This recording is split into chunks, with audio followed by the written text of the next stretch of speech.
In my village, we say when water trembles without wind, a spirit is watching. I didn't know what that meant until the night I heard water splashing behind my own door. I'm Amina, daughter of Mosi, raised between red clay roads and stories whispered by moonlight. My engagement to Jabari was meant to unite two families, his bloodline of hunters, ours of healers. My mother said destiny had tied us long before we were born. But destiny trembles. The night before our wedding feast, I returned home early from the river market. Laughter, low, sinful, leaked from the bathing hut. At first, I smiled, thinking my sister Malaika was practicing the wedding songs again. But when I stepped closer, the laughter deepened, masculine, familiar. I froze. Inside, two silhouettes moved behind the woven bamboo window. My heartbeat roared like a talking drum. I pushed the door, locked. Their whispers sharpened into gasps. My fiancé. My sister. In the same bathtub. I didn't scream. I didn't knock. Instead, I turned around slowly, letting the cold moon slice through my rage. Our elders always said revenge is like fire, dangerous when uncontrolled, deadly when carefully fed.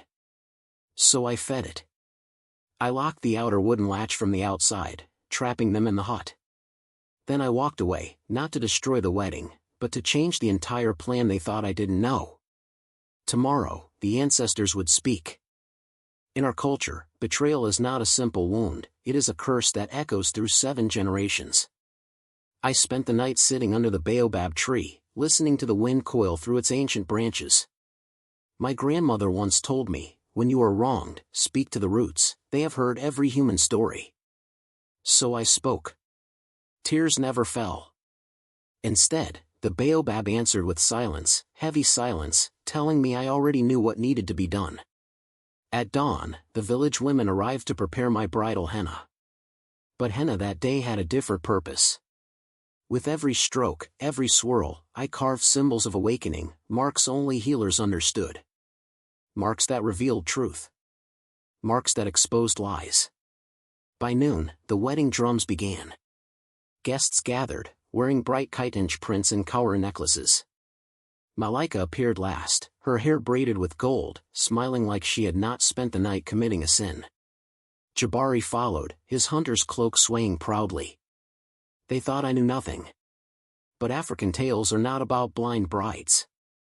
They're about women whose silence is sharper than a spear. When Jabari stepped forward to offer me the ceremonial gourd of water, symbol of unity, the symbols on my hands began to glow faintly beneath the sun. Gasps spread through the crowd.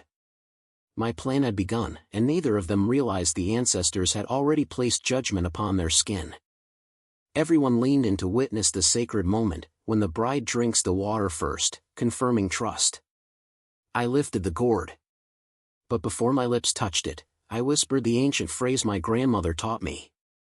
Water, reveal what the heart hides. As I poured a single drop onto Jabari's palm, the clear water darkened, slowly, then violently, turning deep crimson like blood. Shouts erupted. A few guests jumped back. Children cried. Malaika's smile vanished. This ritual was rare, old, feared. Only healers performed it when betrayal threatened a union. The water reflects the heart of the person it touches. Jabari's heart was stained. He tried to speak, but his throat tightened. The elders murmured among themselves, exchanging troubled glances. Jabari collapsed to one knee, clutching his chest, not in pain, but in the paralysis of truth exposure. Then I stepped toward Malaika. Share the water with her, I told the elders. The moment a drop touched her skin, the crimson deepened to black, pure, shameful black. Gasps turned into chaos. A woman with a blackened reflection meant she had betrayed blood. My mother covered her face. My father looked at the ground, unable to breathe. Malaika screamed, not from pain, but from the way everyone saw her now. Unmasked. Stripped of innocence she pretended to hold. But the ritual was not finished. The truth had only begun to rise. In our village, when betrayal is revealed, the accused must face the trial of shadows, a ritual circle where truth is confronted under the watch of ancestors. The elders drew a large circle in the dust with a staff carved from sacred ebony. Malika and Jabari were ordered inside. The crowd formed a ring around them, whispering, judging, waiting. I entered last. The chief elder beckoned me forward. Amina, daughter of Mosi, do you accuse these two of betraying your union? I did not speak. Instead, I raised my left hand, showing the henna symbols that now glowed fiercely. The crowd erupted with murmurs. My silence was confirmation enough. Jabari attempted to defend himself, but every lie he spoke made the shadow beneath him grow larger, darker.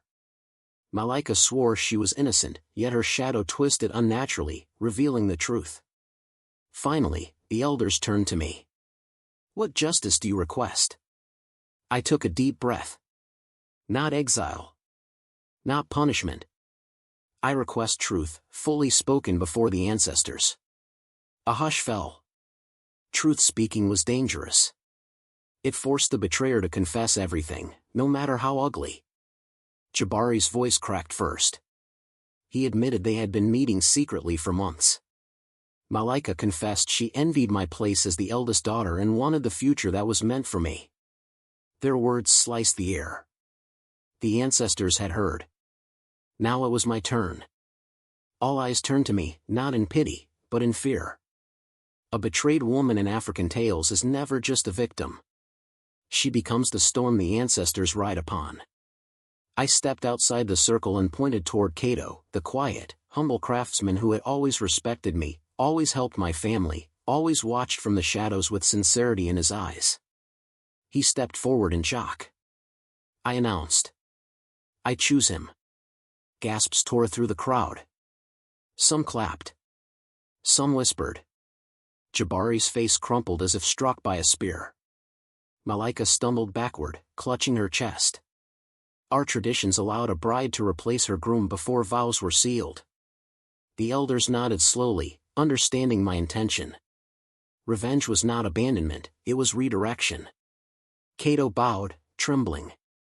Amina, are you sure? My heart finally softened for the first time since last night. A man who honors my spirit deserves my hand. The crowd erupted into applause. Even the baobab tree seemed to rustle approvingly. Meanwhile, Jabari's shadow dimmed, meaning the ancestors had withdrawn their blessing from him. Malika's shadow shriveled, marking her future with shame. But the wedding was not over. It had only changed hands. And destiny had shifted its drumbeat entirely. The elders instructed the drummers to continue, shifting the rhythm into a song for renewed beginnings. Women rearranged my beads, altering their pattern to match the craftsman's lineage. Cato stood beside me, still stunned, still humble. His hands shook slightly as he offered me the ceremonial gourd, the same one Jabari had tainted. But this time, when I poured water on Cato's palm, it stayed clear. Pure. Silent like morning dew. A relieved murmur rolled through the crowd. Then came the vow of unity. Cato spoke first. I vow to honor your ancestors as mine, to protect your heart, and to walk beside you even when shadows fall. His words were simple, but pure. I responded. I vow to choose truth over pride, wisdom over noise, and peace over revenge, unless revenge is demanded by my spirit. The elders smiled knowingly at my last line. As we drank from the gourd together, the wind circled us gently. Some said it was the ancestors blessing the union. Others said it was just the wind. But I felt something sacred settle in my bones. The new marriage was sealed. And the old one was about to collapse entirely. Because Jabari and Malika's punishment had not ended. It had only paused. At the end of every ceremony, the final drumbeat decides the fate of the guilty. The drummers struck the earth in heavy, echoing thuds. With every beat, Jabari and Malika's shadows shrank further. Malika began trembling violently. Jabari gripped his head, overwhelmed. The chief elder raised his staff. They will not be exiled, he declared. But they will live with the weight of their own truth. In our culture, this is worse than punishment. A liar who is known is already half buried. The villagers stepped away from them, creating a wide, humiliating gap.